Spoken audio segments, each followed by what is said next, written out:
Surat terbuka dari seorang mantan ulama, ditulis oleh Uus Rosyad, dibaca oleh Muhammad Ajib dengan penambahan beberapa kalimat untuk mempertajam. Dahulu, ketika aku masih belum terkenal dan belum sekaya hari ini, kehidupanku sederhana. Aku begitu ikhlas dan istiqamah. Tiada henti mengajarkan dan membimbing umat di jalan Allah dengan segenap jiwaku. Tak ada kata lelah dan putus asa, meskipun kehidupanku serba kekurangan. Tapi aku terus berjuang menegakkan kalimatullah al-ulia. Dari musola ke musola, dari masjid ke masjid, dari masjid taklim satu ke masjid taklim yang lain. Keluar masuk dari satu kampung ke kampung lain. Semuanya itu aku lakukan untuk mendidik dan membimbing umat di jalan Islam. Aku tidak pernah mengharapkan apapun dari manusia, tapi cukup hanya berharap ridho Allah dan pahala dari Allah. Namun seiring berjalan waktu, sedikit demi sedikit imanku goyah. Idealisme mulai luntur dan kehidupan sederhanaku berubah. Entah dari mana setan itu masuk ke pikiran dan badanku. Yang jelas, ketika aku mulai dikenal banyak orang karena keilmuan dan keikhlasanku dalam mendidik umat, sedikit demi sedikit banyak yang menawarkan kebaikan padaku. Banyak yang memberi hadiah dan memberi amplop kepadaku. Dari mulai yang ingin membantu kebutuhan sehari-hariku yang sangat sederhana, sampai yang mau membangunkan masjid, pesantren, dan segala fasilitas material. Awalnya memang aku tolak. Namun lama-kelamaan aku terima. Lama-kelamaan semakin banyak orang yang datang ke pondok pesantren milikku yang sederhana itu. Dari mulai pengusaha, anggota dewan, bupati, gubernur, menteri, sampai presiden mengunjungiku. Begitu halusnya setan menggoda. Sedikit demi sedikit aku mulai diundang di instansi-instansi pemerintah untuk mengisi khutbah, pengajian, syukuran, sampai tablik akbar di hari-hari besar Islam. Hari ke hari kehidupanku mulai berubah. Pergaulanku sekarang tidak luput dari lingkaran kekuasaan. Umat, rakyat jelata, dan para mustadhafin mulai tidak aku perhatikan.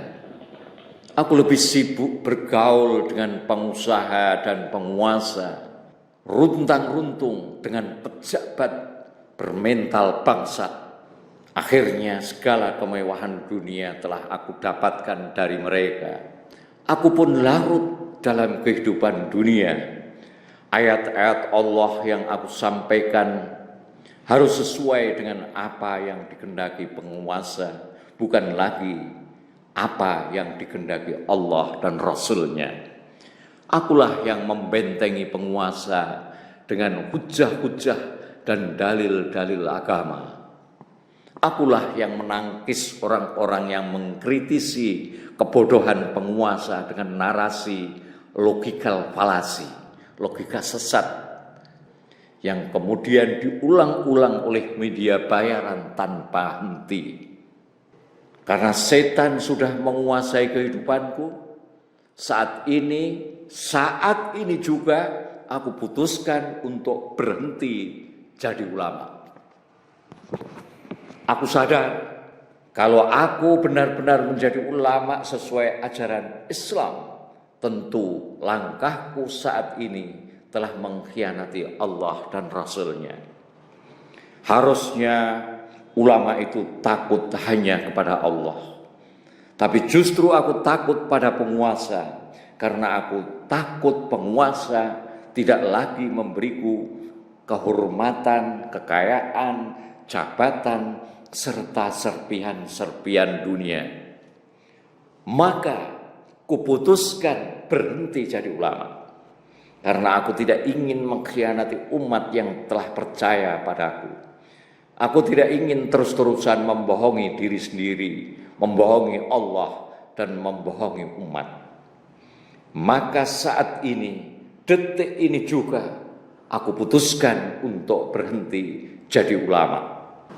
Aku hanya ingin jujur sebagai manusia yang lebih cinta pada dunia daripada akhirat. Aku tidak mau menjadi ulama yang setiap hari sibuk mencari dalil untuk membenarkan kesesatan, kebatilan, dan kemaksiatan penguasa zalim yang aku dukung.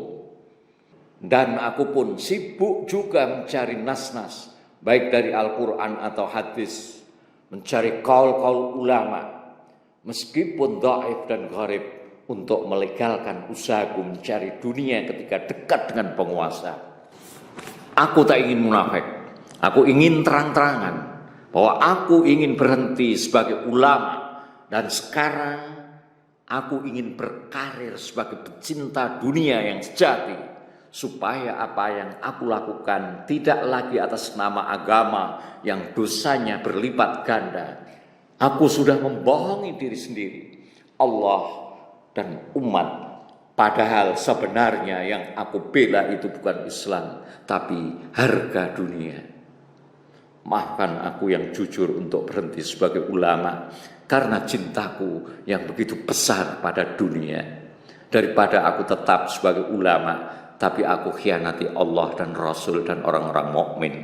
Maafkan aku yang cinta dunia dan takut mati karena aku ingin merasakan dunia dengan sepenuh jiwaku. Maafkan aku yang cinta dunia dan takut mati karena aku ingin merasakan nikmat dunia dengan sepenuh jiwaku. Tertanda aku yang hina atas nama mantan ulama.